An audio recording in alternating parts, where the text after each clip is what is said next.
What if your entire career was a lie? Not a flaw, a feature. This is your life as every undercover cop rank, from the street to the chief's office. Every police department runs on a chain of command. Patrol officer, detective, sergeant, lieutenant, captain, commander, deputy chief, chief. But inside that chain, a shadow career exists, one that most officers never touch and some never recover from. This is undercover work, and your relationship to it changes at every single rank. You do not apply for this job. There is no ad, no posting, no recruitment booth at a career fair. You earn it, slowly, one rank at a time, starting at the very bottom. Year 1, you are a patrol officer. Badge shiny, record clean, world still makes sense. Your job is simple on paper. Respond, report, repeat. Learn the streets, learn the people. But very early, something unexpected can happen. You get tapped for a one-night sting operation, no special training, minimal briefing. Just a new set of clothes and a story you have to sell tonight. Some departments assign patrol officers to juvenile narcotics divisions almost immediately after training. Their youth is the asset.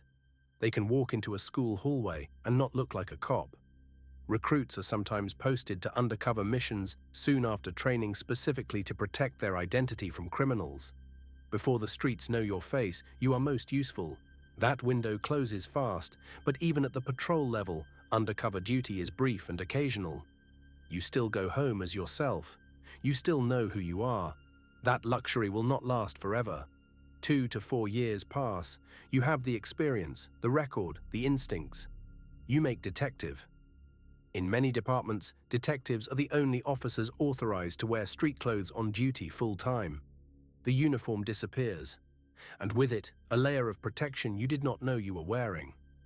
Detectives are assigned to specialized divisions: narcotics, gang activity, organized crime, robbery. You do not just investigate crime.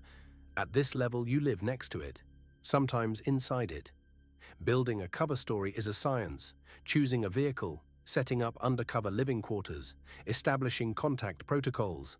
NYPD undercover narcotics training includes role-playing, drug knowledge immersion, and real on-the-street scenarios.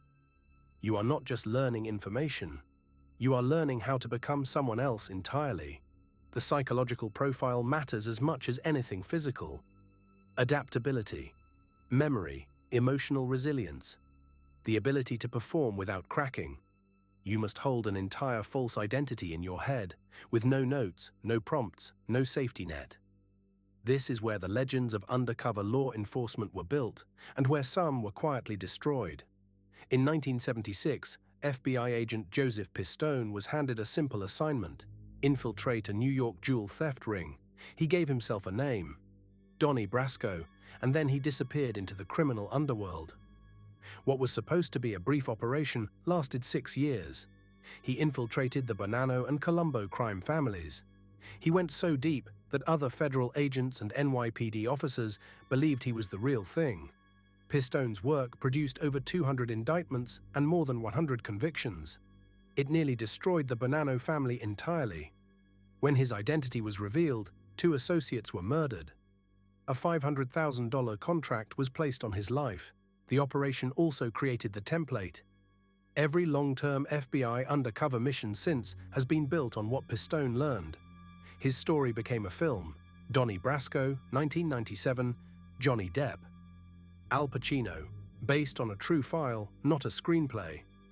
Then there is Jack Garcia, a man who spent 24 of his 26 FBI years undercover without ever being exposed.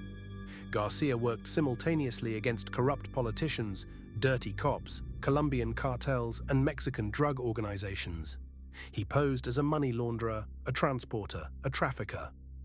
He juggled multiple identities at the same time, 24 years. Think about how many versions of yourself that requires, and what happens to the original. Years into undercover work, the psychological erosion begins. Not suddenly, quietly, almost politely. Research identifies the most common symptoms: anxiety, hypervigilance, identity conflicts, dissociative episodes, substance misuse. Studies show a direct correlation between years of undercover experience and increased alcohol and drug misuse. You drink to fit in with criminal elements. Then you drink because you no longer know how to stop. The job rewards a specific kind of person, and then it punishes them for being exactly that person. Loss of self-esteem, depression, anger, a constant craving for recognition that the job structurally cannot provide. And the family. The family pays a price no one discusses at the promotion ceremony. Undercover work puts enormous strain on marriages and family relationships. Departments know this. They screen for it. It happens anyway. Years pass, the operation ends, you surface, and now you have to remember how to be a person again. Reintegration is its own kind of mission, one for which almost no training exists. Some officers transition into training roles, teaching what they survived. Others just carry the wounds to the next rank. Because the climb continues. After detective, the next rank is sergeant, and everything changes again. As sergeant, you stop going undercover yourself. Your job is now to supervise those who do. You train them. You coordinate activity at crime scenes. You make sure policy is followed when adrenaline says otherwise. You know what they are walking into. You did it. That knowledge is not comfort, it is weight. You send younger officers into situations you once navigated by instinct. Now you manage from the outside. Lieutenant.